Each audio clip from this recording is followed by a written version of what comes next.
ಅಷ್ಟು ಕಾಡು ನಾಶ ಆಗ್ತಿರಲಿಲ್ಲ, ನೀರು ಸ್ಟೋರೇಜ್ ಆಗಿ ಉಳಿತಿತ್ತು, ಭೂಮಿ ಒಳಗೆ ನೀರು ಇಳಿತಿತ್ತು, ನಮ್ಮ ಬಾವಿಗಳು ತುಂಬಿರ್ತಿದ್ದು, ಕೆರೆಗಳು ತುಂಬಿರ್ತಿದ್ದು. ಎಂಥ ಸರಳತೆ ಇಲ್ರಿ.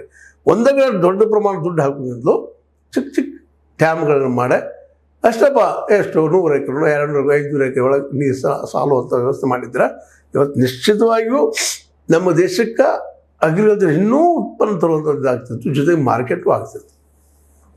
ಇದರ ಮಾರ್ಕೆಟ್ ದೃಷ್ಟಿಯಿಂದ ಇವತ್ತು ನಾನು ನೋಡ್ತಾ ಇದ್ದೀನಿ. ಇವತ್ತು ನಿಮ್ಮ ಜೊತೆಗೆ ಮಾತಾಡ್ತಿರೋದು ಮಾರ್ಕೆಟ್ ದೃಷ್ಟಿಯಿಂದ. ಬೆಳಗಾವಿ ಮತ್ತು ಅಲ್ಲಿ ಆಯ್ತಪ್ಪ ಅಲ್ಲಿ ವ್ಯಾಪಾರಸ್ಥರು ಅನ್ನಗಳು ಕೊಳ್ಕೋತಾರೆ, ಹೋಗಿಟ್ಕೊಳ್ತಾರೆ, ಅಲ್ಲಿ ಅವ್ರ ಡಾಮಿನೇಷನ್ ಶುರು ಆಗಿಬಿಡ್ತದೆ.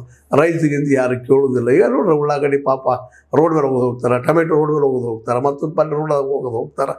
ಅನೇಕ ನಾವು ನೋಡ್ತಾ ಇದ್ದೀವಿ. ಅದಕ್ಕೆಲ್ಲ ಈಗ ನೋಡ್ರಿ ಕಾಯಿಪಲ್ಯ ವಿಷಯ ಅಂತ ಬೇಕೇ ಬೇಕು.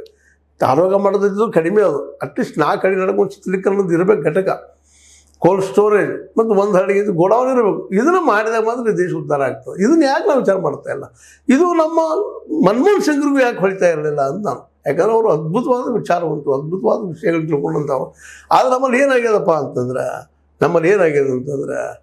ದುರಂತ ಏನಪ್ಪ ಅಂದ್ರೆ ಏನು 10% ಏನು ಬುದ್ಧಿವಂತ ನಮ್ಮಲ್ಲಿದ್ದಾರೆ, ಜಾಣರಿದ್ದಾರೆ. ಅವರು ಬಡತನವನ್ನು ಅದರೊಳಗೆ ಬೆಳೆದಂದ್ರೆ ಸಾಕಷ್ಟು ಇದಾರಿಲ್ಲ ಅಂತಲ್ಲ, ಅದು ಹಂತಕ್ಕೆ ಬಂದು ಅದನ್ನು ಮರೆತರು ಏನು ಅಂತ ಭಯಾನೂ ಆಗ್ತಿರ್ತದೆ. ಯಾಕೆ ಅರ್ಥ ಮಾಡ್ಕೊಳ್ತಾ ಇಲ್ಲ ಈ ದೇಶದ ಅರ್ಥವ್ಯವಸ್ಥೆ ಎಲ್ಲಿದೆ ಅಂತೇಳಿ. ಮನಮೋಹನ್ ಸಿಂಗ್ ಇದನ್ನು ಕೆಲಸ ಮಾಡಿದ್ರೆ ಇವತ್ತು ದೇವರಾಗಿ ಹೋಗಿಬಿಡ್ತಿದ್ರು ಅವ್ರು. ಇವು ದೇವ್ರು ಅದಾರ ಮದ್ದಾರ. ಇವತ್ತು ಓಪನ್ ಮಾರ್ಕೆಟ್ ಮಾಡ್ರು, ಯಾರೋ ಕಾರ್ಪೊರೇಟ್ಗೆ ಚಿಕ್ಕ ಕೂತ್ಬಿಟ್ವಿ ನಾವು ಇವತ್ತು.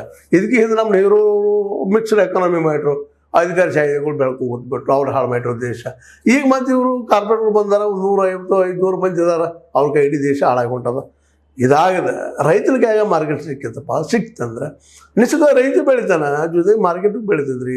ಅಧಿಕಾರಿ ಶಾಹಿಗಳು ಉದ್ಯೋಗ ಇದ್ದೇ ಇರ್ತದೆ, ಯಾರಿಗಾದ್ರೂ ಅವ್ರು ಪೇಮೆಂಟ್ ಬರ್ತಾ ಹೋಗ್ತಾ ಇರ್ತದೆ.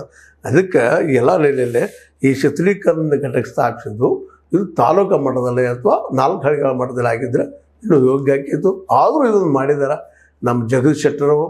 ಅವ್ರಿಗೆ ನಾವು ಧನ್ಯವಾದಗಳು. ಈ ದಿಶೆಯಲ್ಲಿ ಅವ್ರು ಚಿಂತನೆ ಮಾಡಿ ಅನ್ನೋ ಕಾರಣಕ್ಕಾಗಿ ಇವತ್ತು ಈ ಒಂದು ವಿಷಯವನ್ನು ನಿಮ್ಮ ಮುಂದಿಡ್ತಾ ಇದ್ವಿ.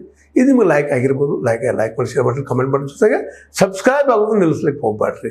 S16 ನೀವು ಅರ್ಥಾತ್ ಸೀತಾರಾಮ ಸತ್ಯದ ಕೈಗಳಲ್ಲಿ ವಂದನೆಗಳು.